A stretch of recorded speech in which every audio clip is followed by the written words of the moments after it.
Welcome back, and Gaijin went and lowered the BR of quite a few planes, and today we are going to be taking a look at mainly the Mig-15 Bis. I don't want to go onto a rant again, I don't really want to address everything. It is what it is, we can't really do much about it, so for now I just want to look at the cards that we are dealt. And the Mig-15 went to 8.3, it came from 8.7, this is the Bis version and I'm flying the Hungarian one. Because, well, that's the one I haven't covered yet, so I figured why not take this opportunity to show you the quote-unquote new battle rating changes. Now, for the 8.3 version, not all that much has changed. You will see a lot less 9.3, which is definitely a breath of fresh air. But as we all know, this could have been very easily solved by moving some of the 9.3s up and not touching the rest of the BR changes. Because right now we are just making the compression worse than it already was. But, you know, nothing we can do about it now, so we are just gonna look at the state of the game. And 8.3 is looking pretty healthy. You might still see the occasional up tier to 9.3, you might see the occasional 7.3. Luckily, the battle rating here is pretty saturated, so overall you should be fighting 9.0 to like 8.0. And in that, the Mig-15 is pretty healthy overall, but it is of course a small piece of the giant puzzle that is the everlasting balancing issue of this game. The Mig-15, we all know it, some of you love it, some of you hate it. Overall this thing at like 10 minutes of fuel, or maybe even a bit less if you are daring to do so, is pretty damn maneuverable as long as it doesn't include super high speed, so you're thinking about like 1000 plus, or high speed rolling, or low speed rolling, or rolling in general. If you weren't aware yet, this plane doesn't really like rolling, however it makes up for that in basically every department. It's super maneuverable when it comes to straight line pulling. The retention is really good. It's almost impossible to rip the wings off. You can do so, but you actually have to try really hard, about as hard as me missing that F40 over there. And you can really just kind of do whatever you want. You can dogfight most of your enemies as long as not something like an ME-163. But you're faster than it. You accelerate about the same if you are on min fuel. So, you know, what is the main issue? Just keep running. It will never touch you. It is, of course, very annoying to hit. And this comes from the problem that is, well, the roll. Paired with the gun. Now the gun is the 37 paired with the 223s, and this is a very low volume gun, so you're not really able to just kind of spray a pattern like you do with something like an F2 Saber and hope that they fly into it. You need to be somewhat accurate, you need to line it up properly, and you then also need to time your click because your main damage dealer is obviously going to be the 37mm, which doesn't fire all that quick, and it's very likely that they simply fly through the rounds. Now keep in mind, the velocity out of the barrel is about 700 meters a second, which isn't already that quick. Luckily, the 37 does maintain its speed quite well, so at medium to long range, it shouldn't drop too much, making it a little bit easier, and it's a little bit more of like a bolt action sniper, but you need to play around that. And together with the kind of mid-roll, especially at lowered or super high speed, it kind of makes it so that you need to predict where they are going to be. Now, luckily, your retention, your acceleration, your maneuverability in terms of like straight up pulling is all very good. So it's very likely that you just kind of drain their balls before anything happens. And when they get that slow, it becomes very easy to kill them. Now the main issue is that RRB is of course not a 1v1. So you can't just force everyone slow and pray that the enemies are going to leave you alone. Because very often, more often than not, they are not going to be doing this. And because of that, you need to play around your compression, you need to play around your weaknesses, because more often than not the Mig-15 has to play with those weaknesses, because, well, again, RRB is not a 1v1, so you need to stay fast, you need to stay in advantageous positions, and this can make it so that you are not able to finish up people very quickly unless you have a very good aim, unlike me right there. I cannot really aim the Mig-15 all that well, and this does cuck me quite often, and that is not something I'm necessarily really into.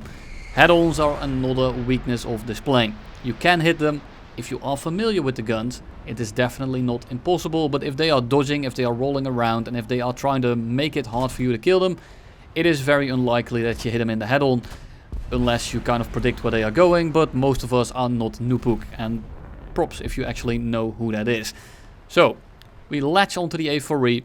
I have some guys behind me, but I'm not really too worried about them because I have ample distance, they don't have missiles, and I'm just flying away from them, so I instead just latch onto the A4E, make sure that he dies, and then we kind of just keep on flying straight and take the wing of the A32A. Now he's already has his wing detached. I'm not able to hit him again because, well, my aim is super inconsistent with this thing. Luckily, he's going to be kissing a tent, Hamas base, I mean. And we are going to be turning around for the Saab 105. Now, the Saab 105 really doesn't pose a threat whatsoever. It's only kind of dangerous in the head-on because it does have those Aiden cannons. And it will be able to kill you, or the Akans, whatever you want to call them. At the end of the day, they are, well, Aiden derived 30mm. They hit quite hard, they have high velocity. Not high velocity, high rate of fire, and they are a high volume gun, so you do need to be careful. We are now locked in with this fight, but I am looking at the Mig-15, because if he comes over here, if I'm going up for the Saab, I am gonna be boned. So instead, I'm just gonna be ignoring the Saab, because he's not really that much of an issue. We detach his wing, and we look around, look behind, and look at what the Saab is doing. Now the Saab now breaks off from us, because the Sagittario is near him. And the Sagittario should never lose a fight like that unless he just full commits in head-on. So I'm just going to leave him alone and I'm going to fly towards the middle of the map. Now I was talking about being bad at head-ons, and I still am. Now I'm not going to hit those most of the time. There's not a Saab behind us, but he's not fast enough. We are high enough. We have ample speed, ample distance. And I'm just going to be committed to the A32 because I'm able to actually reel him in now and clean him up real quick. The Saab 105 on my 6 is still gonna be a thought in my mind, but he gets cleaned up in the background. Probably by full commit head-on, considering they just killed each other. I almost ram into the Javelin over there, and then we turn around for the F104.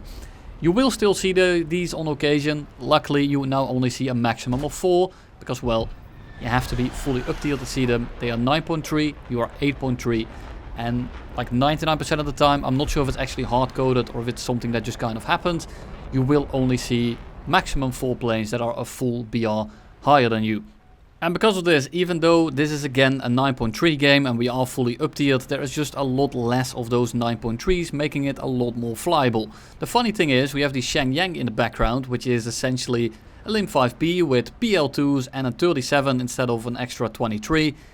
And it's 2 BR jumps higher than it, which doesn't make a lot of sense to me, but you know, since when have battle ratings made any sense? So we merge with a J29F, he's on R6, but because this plane is vastly superior, the positional advantage doesn't really matter, and we can just kind of throw it into a raid fight, and we will eventually just end up on this 6. Now he breaks off to engage someone else, so we are gonna do the same thing, shoot on the Saab 105, don't hit our shots, and the J29 turns back in. Now can we actually hit this shot? Definitely not. Weird angle, weird plane to fly, and overall it's just not super intuitive. Luckily he kind of just flies directly in our guns, take his plane apart, and he is going to be kissing a tree. Now there's 2 groups around us. On the right they're all flying away from us. On the left there's some more people, some of them are flying towards us, and I'm not really going to get myself slow in front of a Lim-5B, so instead I'm going to be turning in here, go for the head-on. We actually managed to connect for once. His plane should be completely disintegrated. There he goes. And then we go for the A32 that is engaging someone else. Now the question is, can we hit the shot? The answer is no. Because, well, this plane again just doesn't feel that intuitive. Luckily, we do hit his wingtip with a 37. He, however, doesn't actually die from it, so we have to shoot some more. And again, he isn't dead. And look what is behind us. The absolute BR killer. That is the F104A.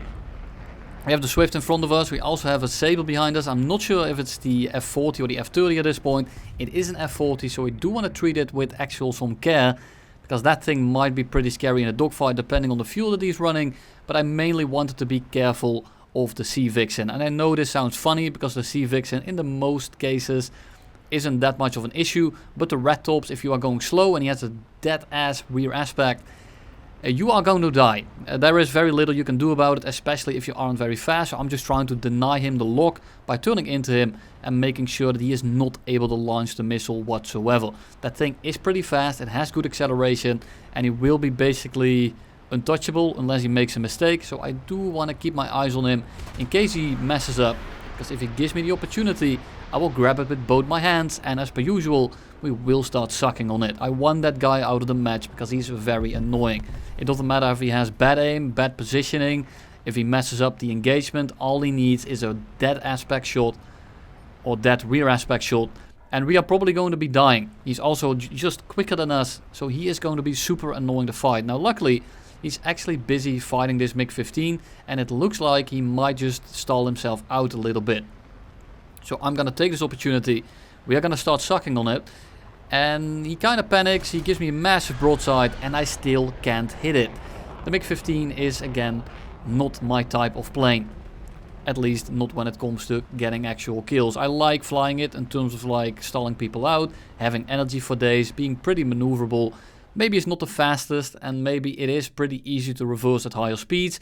But overall this plane is pretty damn forgiving once you actually know the basics of it. And the basics are really just keep your speed somewhat and don't get greedy. Getting greedy in this thing will cost you your speed, will cost you your position. And if you really mess up and you do get someone on your 6, something like an F2 Sabre for example, you are going to struggle a little bit because they are just so easy to aim. They pull well, they roll well, and they basically just go whatever your cursor is pointing, turning it into an FPS game for them while you are playing a bit of chess. Miss some more shots, managed to crit the Shangyang, go vertical with the Swift F7, and I noticed that he's very slow, so I'm going to lead my turn a little bit here to bait him into turning up for me. He's going to lose all the speed doing that, and we can simply just pull straight into him.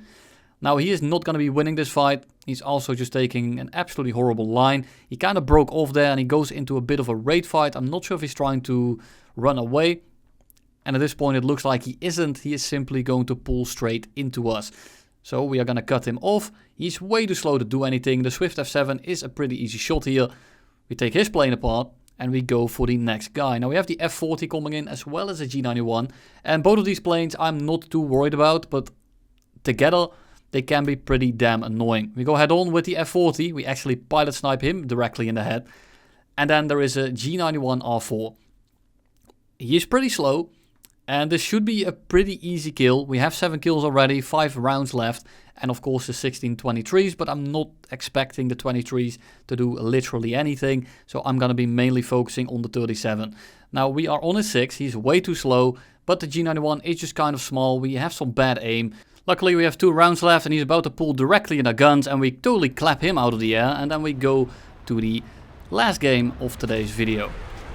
A little bit of a furball going on. You can see that I'm already on 15 rounds. I just missed everything. There's really not much to show. It was more of the high speed passes that you normally do in Arabi, but I just ended up missing basically everything. We are on 3 minutes of fuel, a third of our ammo left, and we are going to see what we can do.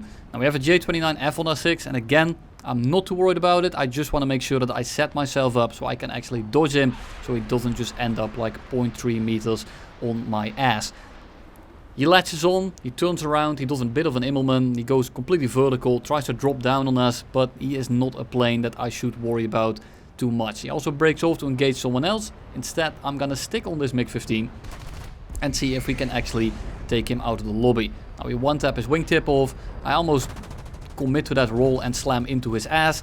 Luckily, I'm not really a fan of shit on my knob, so I'm just gonna pull out of that one before anything happens. J29 is now busy dogfighting the G91 R4, and I mean, absolutely free kill. We just kind of shoot at him, we hit him, we don't do any damage, and the second one we set him on fire, and he should be burning up from that pretty soon here. 7 rounds left, Saab coming in, SU-7 coming in, which is also a plane that you don't really want to run into with this plane.